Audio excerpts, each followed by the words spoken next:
ఈరోజు వచ్చేసి మన ముందు సినీ క్రిటిక్ రాహుల్ అయ్యర్ గారు ఉన్నారు. ఆయనతో మనం మాట్లాడదాం. నమస్తే సార్. నమస్తే అండి. నాగవంశీ ప్రొడ్యూసర్.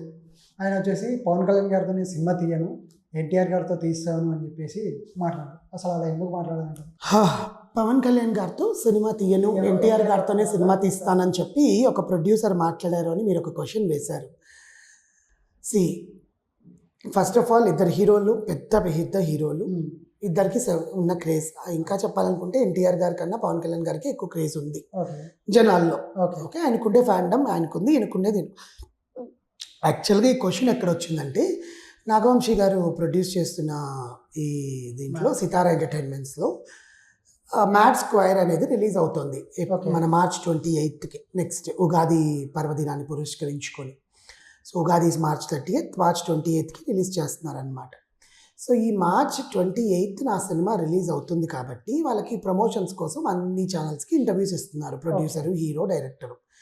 సో దీంట్లో భాగంగా, సార్ మీరు 50వ సినిమా తీయాల్సి వస్తే ఎవరితో తీస్తారు అంటే, ఎన్టీఆర్ గారితో తీయాలనుకుంటారా లేకపోతే పవన్ కళ్యాణ్ గారితో తీయాలనుకుంటారా అంటే, నేను పవన్ కళ్యాణ్ గారితో సినిమా తీయదలుచుకోలేదు. ఎందుకంటే ఆయన ఇప్పుడు రాజకీయాల్లో చాలా ఉన్నత స్థానంలో ఉన్నాడు, ఇంకా ఎన్నో శిఖరాలను అధిగమించాలి, ఎక్కాలి. సో రాజకీయాల నుంచి ఇప్పుడు ఆయనను తీసుకొచ్చి నేను సినిమా చేయడం అనేది కరెక్ట్ కాదు. ఫస్ట్ ఆఫ్ ఆల్ ఆయన డేట్స్ ఇవ్వడు.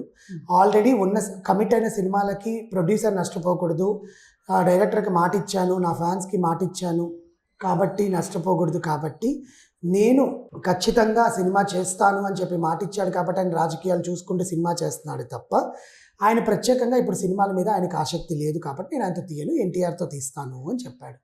దీనికి బయటంతా కూడా పవన్ కళ్యాణ్తో నువ్వు సినిమా తీవా, నీ సినిమాని ఆడించవు అని చెప్పి గగ్గోలు పెడుతున్నారు. ఆయన చెప్పిన దాంట్లో కరెక్టే.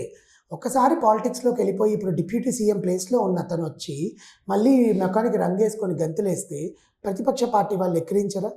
అంటే ఆల్రెడీ కొన్ని సినిమాలు ఉన్నాయి కదా, అది ఆల్రెడీ కమిట్ అయిపోయాడు. ఇప్పుడు ఆయన ఎలక్షన్స్కి ముందు కమిట్ అయిన సినిమాలు అవి.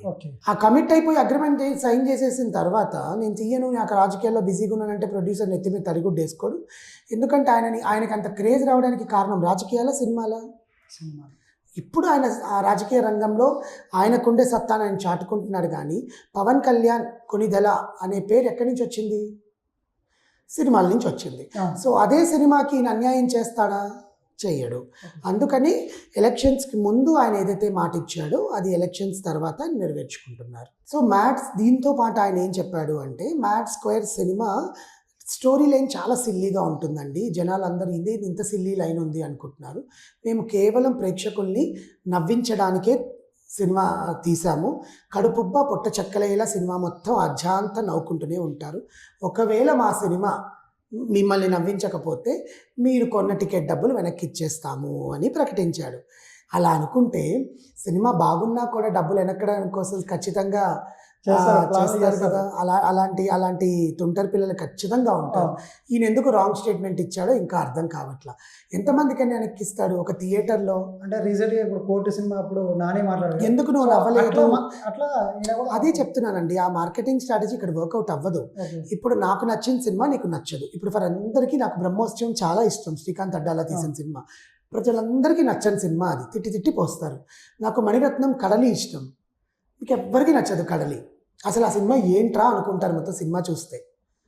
సో అలాగా నాకు కొన్ని సినిమాలు నచ్చుతాయి, నేను ఆ సినిమాలు చూస్తా, నా ఫ్రెండ్స్కి నచ్చవు అవి సినిమాలు. అర్థమవుతుందా?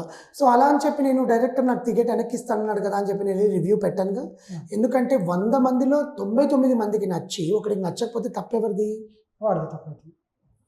సో ఇలాంటి స్టేట్మెంట్ల వల్ల బయట జనాలకి ఏమీ యూజు లేదన్నమాట.